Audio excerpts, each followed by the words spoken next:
Um pouco antes do ano 2000 e um pouco depois, José Carlos Avelar estava dirigindo a distribuidora da Prefeitura do Rio de Janeiro, Rio Filme.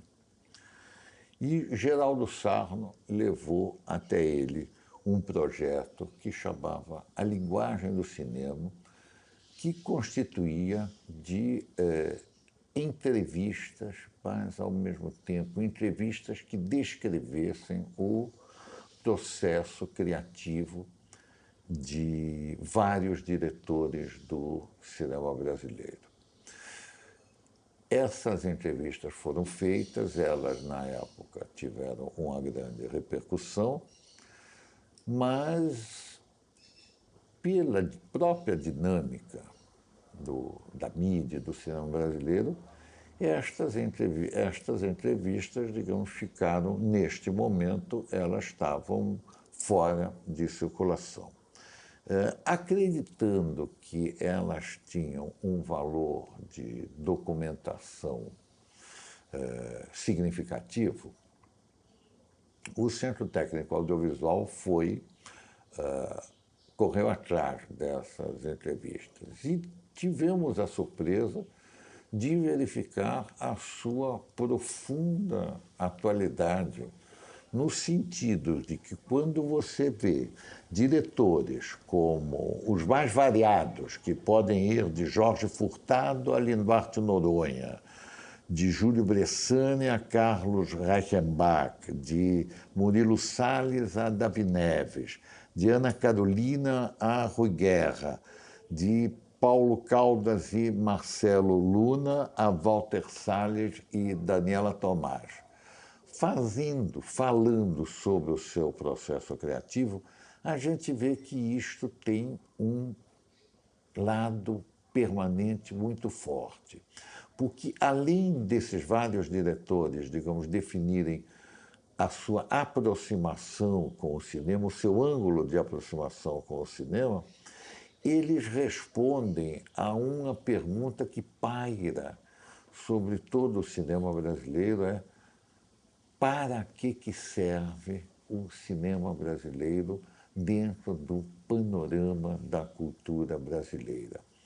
Esses diretores explicam exatamente por que eles fizeram os filmes e o que eles esperavam dos filmes e o que eles esperam do cinema. O projeto de Geraldo Sarno, ele é um misto de entrevista, mas também de ensaio sobre cada diretor. A ilustração que é feita do discurso dos vários diretores, com vários trechos de filme, ela é em si uma obra, ela é em si um olhar sobre esse conjunto. É nesta ordem de ideias que o Centro Técnico Audiovisual pretende estar já, digamos, lançando para estudantes de cinema, para pesquisadores, para um público especializado, uma série de DVDs que podem ser tanto consumidos individualmente, quanto podem ser vistos, digamos, em sessões de estudo, que correspondem a essa necessidade de material que ilustre o que é este fenômeno do cinema brasileiro, que tem mais de 100 anos e que continua seguramente uma das forças vivas da nacionalidade. O momento em que essas entrevistas foram feitas era o momento em que o cinema brasileiro, depois de das suas crises periódicas, retomava com um grande impulso o seu movimento de produção e, ao mesmo tempo, de reinterpretação do país, que é uma função que o cinema brasileiro sempre chamou para si. A compreensão de como esta leitura e a releitura do cinema brasileiro é feita pelos seus diretores, tanto do ponto de vista de visão do mundo, quanto de linguagem, quanto de estilo, ela é extremamente reveladora dessa característica maior do cinema brasileiro, que é conversar com o país, conversar com o processo tanto histórico quanto artístico e cultural do cinema brasileiro. Foi um momento muito especial, porque era um momento... Eu estava sem trabalho, entendeu? E a coisa mais perigosa no Brasil para um cineasta é você ficar sem trabalho, porque você começa a pensar coisas que habitualmente, normalmente, você não pensaria, entendeu? Enquanto que, se você está trabalhando, está numa linha de produção, entendeu? Assim, mais ou menos constante, fazendo coisas que é o documentário, você está envolvido naquilo e você o pensamento não escapole muito para generalidades, entendeu? Mas havia um vazio ali e foi um momento muito criativo para mim, porque foi um momento em que, inclusive, junto com a Avelar, a gente pensou fazer uma revista, que foi a Cinemais. Eu comecei a escrever alguma coisa sobre cinema, que não me interessava por isso, porque eu estava fazendo, então não me interessa. Foi um momento que eu comecei a refletir sobre cinema, a ler algumas coisas, que sempre fui um leitor muito assíduo, muito constante, mas comecei a ler de maneira mais organizada certas questões de criação, de processo de criação, comecei a refletir sobre o meu próprio trabalho. Então, nesse momento, eu pensei em uma série que ajudasse, que fizesse parte dessa reflexão sobre o cinema brasileiro. E o projeto original era ambicioso, enorme, eram 50 programas, entendeu? Essa série que resultou em 10 filmes sobre diretores era apenas uma das 5 entradas sobre o processo de criação. Isso demorou alguns anos, porque os projetos seguiram a linha de distribuição da Rio Filme. A gente fazia como material de apoio à linha de distribuição da Rio Filme. E os filmes foram surgindo assim durante alguns anos, uns 5 ou 6 anos, eu creio. A gente foi aos poucos, foram fazendo 2, 3 projetos por ano. Naquele instante, nós tínhamos sentido a necessidade, dentro da Rio Filme, de não apenas dizer, temos aqui um processo de construção artística de cada um desses autores, não existe um gênero, uma linha, uma produção, um módulo de produção que seja comum, mas nós estamos seguindo uma tradição recente na história do cinema brasileiro, que é uma produção autoral, uma produção que nasce mais da necessidade de se fazer filme do que de um esquema pré-existente. E era preciso discutir isso como um dado cultural, e não apenas como o que parecia muito naquele instante. Começa e acaba, sobe e desce, entende? Isso é uma coisa comum e a gente tinha perdido a visão de conjunto, a noção de que é um movimento. Se por acaso algum problema econômico eliminou a possibilidade de produção regular e contínua, isso não eliminou a cultura cinematográfica. E foi o que permitiu que se retomasse tão rapidamente. Então era preciso colocar essa cultura cinematográfica em discussão.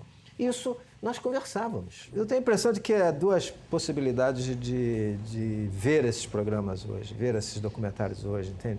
Uma, eu acho que eles são um retrato muito preciso do como se deu a retomada da atividade cinematográfica no Brasil naquele momento. Quer dizer, de um aparente nada, como é que surgiu um pensamento cinematográfico que não apenas trabalha com as heranças do tempo do cinema novo, mas que estava vivo, ativo, se relacionando com o mundo daquele instante, propõe algumas coisas novas. Algumas dessas propostas que surgiram aí hoje estão na prática, com as contradições possíveis, mas estão na prática. Então, quando nós estávamos fazendo aqui, a ideia era de que não se deve esquecer de que existe que nós pertencemos a uma linha da história da produção cinematográfica brasileira. Isso não foi inventado, não estamos inventando isso aqui agora. Nós estamos discutindo com a nossa própria história cinematográfica. E eu acho que hoje, quando você passa por esse conjunto de documentários feitos pelo Sarno, é possível pensar a prática atual com relação ao que a permitiu existir hoje, que foi essa efervescência, não apenas nos realizadores que estão aqui, porque o projeto a gente não conseguiu chegar ao que estava planejado na sua integridade, mas tem aqui um ponto de partida em que você tem tanto um diretor que discute de que modo ele vai viabilizar economicamente o seu projeto, como é o caso do Murilo Salles, que você vai discutir o que o autor é quando ele tem que buscar os mecanismos técnicos e econômicos para poder realizar o seu projeto. Até o momento em que nós discutimos aqui o caso da Ana Carolina, quando acabei de filmar, estou montando meu filme, e agora? Nessa diferença entre o sonhado e o concretamente realizado, como é que eu vou lidar com isso? Entende? Então, eu acho que dá um quadro que permite recuperar o que foi aquele momento em que o cinema brasileiro voltava a ter uma atividade normal, um contato com o público normal, e pensar isso como alguma coisa que está fora daquele tempo e que são problemas comuns à produção de ideias no cinema, a concepção de um filme. Como é que você pensa, como é que você concretiza e como é que você estabelece uma relação desse produto cultural com um grupo de espectadores.